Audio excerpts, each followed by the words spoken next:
Hello friend, एक बार फिर से आपका अपने YouTube channel work of history में आपका स्वागत है। चलिए इस वीडियो के माध्यम से हम बताएंगे कि प्रतिरोधों का संयोजन कैसे होता है।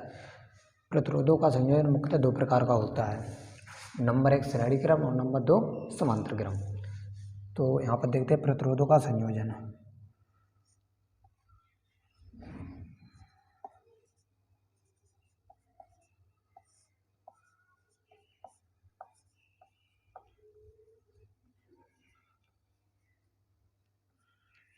प्रतिरोधों का संयोजन मुख्यतः दो प्रकार का होता है, नंबर 1 श्रेणी क्रम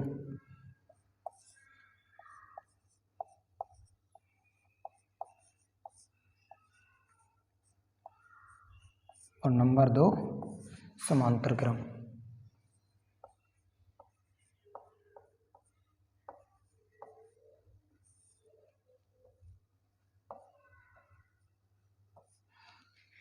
श्रेणी क्रम में क्या होता है कि मान लीजिए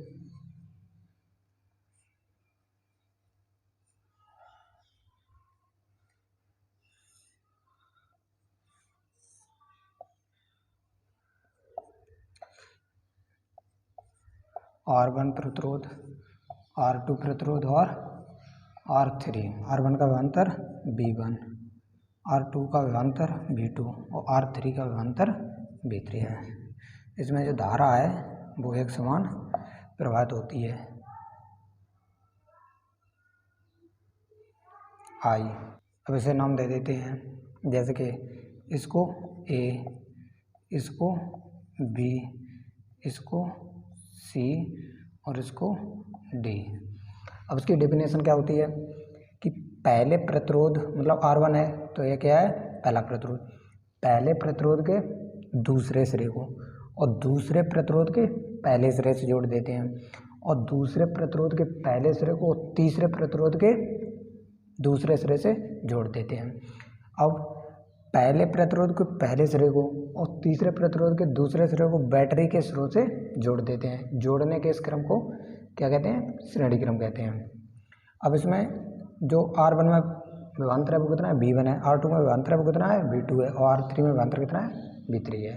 इसमें जो धारा है वो एक समान I प्रवाहित होती है। तो ओम के नियम से क्या करते हैं, V बराबर I R। तो यहाँ पर हम ओम के नियम से निकालते हैं इससे। अब क्या V1 जो विभवांतर है, V1 विभवांतर के लिए जो प्रतिरोध R1 पे है तो कितना है, V1 बराबर I R1। समीकरण नंबर इसे ए दे देते हैं क्योंकि इसमें धारा है जो एक समान प्रवाहित हो रही है I, और जो प्रतिरोध R1 में विभवांतर B है तो V1 में प्रतिरोध कितना है, R1, तो इसे समीकरण नंबर 1। अब इसी प्रकार V2 में I R2, इसे समीकरण नंबर 2, क्योंकि V2 विभवांतर है इसमें प्रतिरोध R2 है तो V2 बराबर I R2। अब इसी प्रकार नंबर 3 V3 बराबर I R3, इसे समीकरण नंबर 3 दे देते हैं। अब इसमें जो इसके और इसके बीच में जो तुल्य प्रतिरोध है A व D के बीच तुल्य प्रतिरोध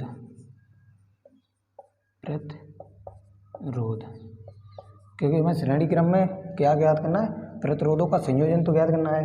तो A और D के बीच जो तुल्य प्रतिरोध है वो कितना है, देख लीजिए, क्योंकि यहाँ पर V1 है, R1 प्रतिरोध के विभवांतर कितना है, V1 है, R2 में विभवांतर कितना है, V2 है, R3 में विभवांतर V3 है। धारा एक समान I प्रवाहित हो रही है। तो यहाँ पर निकालेंगे हम अब इस समीकरण नंबर जो पहला जो ओम के नियम से यहाँ पर है, जो ओम का नियम से है V बराबर IR, तो इसी से निकालेंगे। तो V बराबर तुल्य प्रतिरोध AD के बीच है तो V बराबर V1 plus V2 plus V3। अब यहाँ पर V बराबर कितना था, यहाँ पर IR, तो यहाँ पर करेंगे IR। अब V1 कितना था, IR1 प्लस V2 कितना था, IR2 प्लस V3 कितना था, IR3।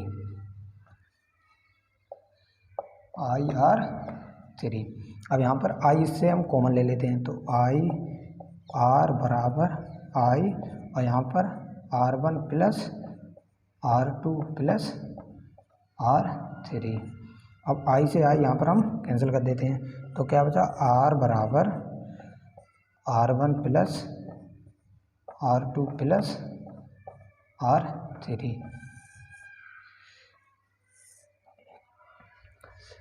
अब यहाँ पर है जो श्रेणी क्रम में जो प्रतिरोधक का निकलता है, तो वो R बराबर कितना R1 plus R2 R plus R3 dot dot dot n तक हम यहाँ पर कह सकते हैं Rn तक, क्योंकि कितने भी प्रतिरोध हो सकते हैं।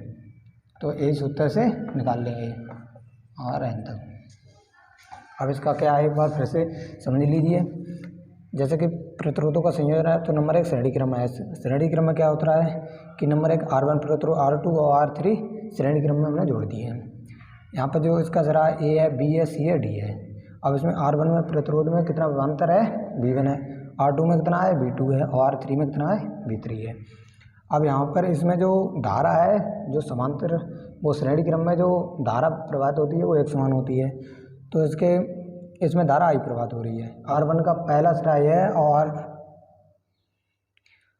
अब प्रतिरोध R1, अब इसका पहला सिरा है, दूसरा है, तो R प्रतिरोध R1 के दूसरे सिरे को R2 के पहले सिरे से जोड़ देते हैं, और R2 के दूसरे सिरे को R3 के या प्रतिरोध के पहले सिरे से जोड़ देते हैं। अब प्रतिरोध का पहला सिरा है जो प्रतिरोध R1 के पहले सिरे को और प्रतिरोध R3 के दूसरे सिरे को बैटरी के सिरों से जोड़ देते हैं, जो प्लस माइनस जो है यहाँ पर बैटरी से जोड़ देते हैं।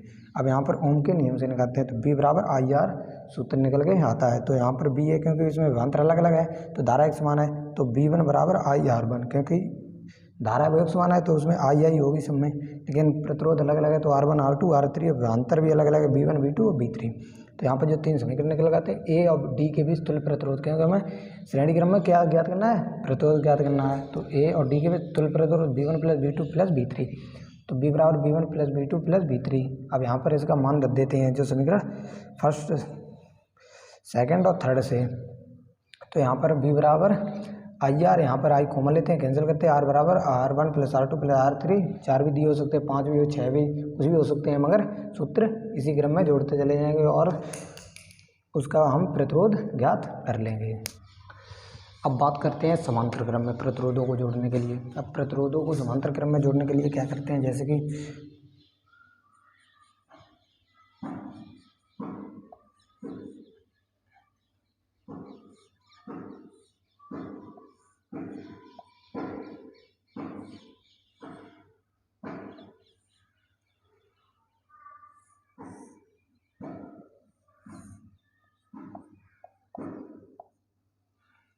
इसमें क्या होता है, इसका प्रतिरोध R1, प्रतिरोध R2, प्रतिरोध R3, इसमें अलग अलग धारा होती हैं, जैसे I1 प्रतिरोध R2 में R2, प्रतिरोध R3 में I3।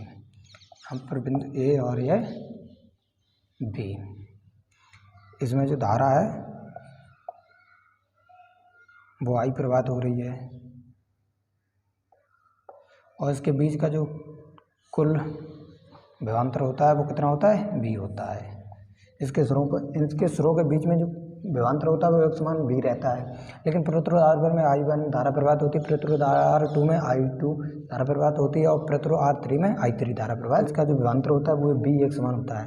तो इसकी डेफिनेशन क्या है कि प्रतिरोध R1 R2 और R3 के पहले सिरे को बैटरी के धन ध्रुव से जोड़ देते हैं, और प्रतिरोध प्रतिरोध R1 R2 और R3 के दूसरे सिरे को, क्योंकि ये प्रतिरोध का दूसरा सिरा है, तो ये बैटरी के ऋण ध्रुव से जोड़ देते हैं। जोड़ने के इस क्रम को क्या कहते हैं, समांतर क्रम कहते हैं। या हम ऐसे कह सकते हैं कि सभी प्रतिरोधों के पहले सिरे को बैटरी के धन ध्रुव से और सभी प्रतिरोधों के दूसरे सिरे को बैटरी के ऋण ध्रुव से जोड़ देते हैं। जोड़ने के इस क्रम को क्या कहते हैं, समांतर क्रम कहते हैं। तो यहाँ पर इसका सूत्र आता है, वो भी इसी से निकल के आता है, क्योंकि B बराबर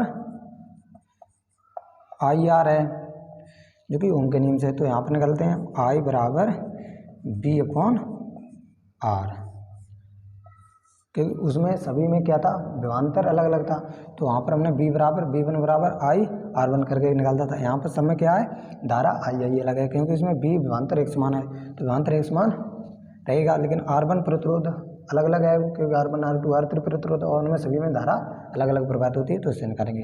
तो यहाँ पर निकालेंगे I1 के लिए, तो I1 के लिए क्या होगा B/R1 समीकरण नंबर 1, क्योंकि प्रतिरोध R1 में धारा कितनी है I1 है, तो I1 के लिए B/R1।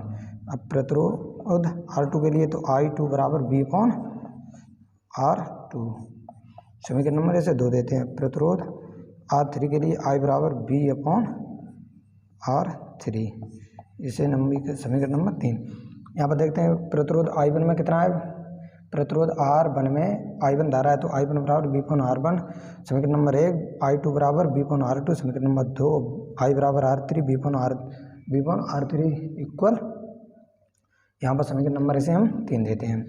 अब ए बी के बीच तुल्य प्रतिरोध होगा का ए व बी के बीच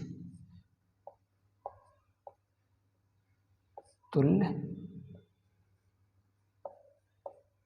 प्रतिरोध।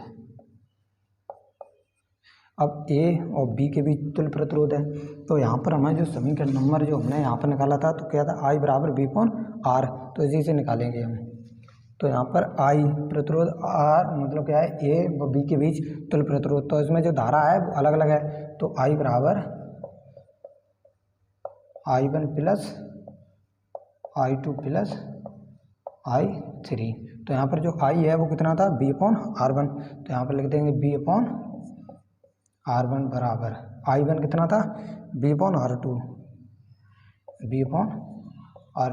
प्लस I2 कितना था B/R2, तो B/R2 प्लस I3 कितना था B/R3।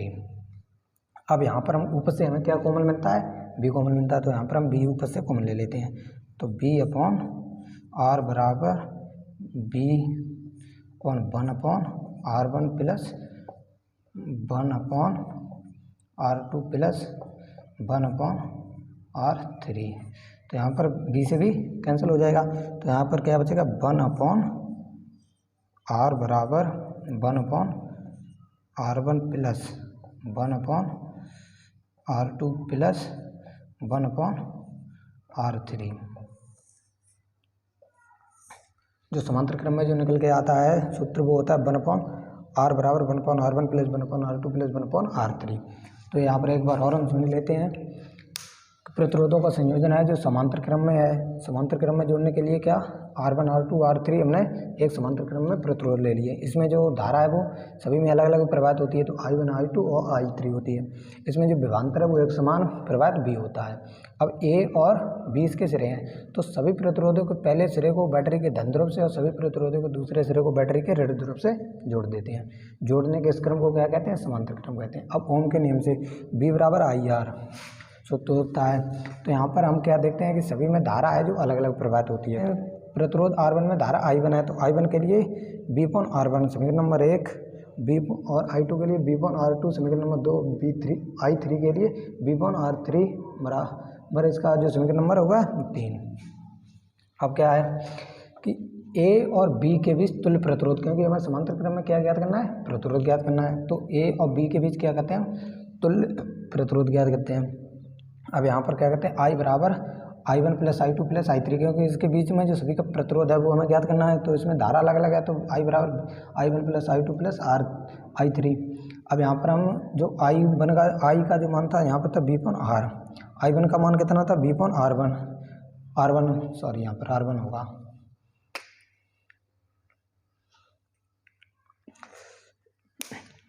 यहाँ पर वो गलती से हो गया था, यहाँ पर B/R1 होगा और I2 का मान कितना B/R2 और I3 का मान B/R3। यहाँ पर हम ऊपर से B कॉमन ले लेते हैं, तो B से भी कैंसिल आउट होता है, तो 1/R बराबर 1/R1 plus 1/R2 plus 1/R3, यही समांतर क्रम में प्रतिरोध का संयोजन है। मैं आशा करता हूँ आपको वीडियो समझ में आया होगा। अगर आपने अभी तक मेरे चैनल को सब्सक्राइब नहीं किया तो प्लीज़ मेरे चैनल को सब्सक्राइब कर लें वर्क ऑफ स्टडी में, और ऐसे ही वीडियो देखते रहें।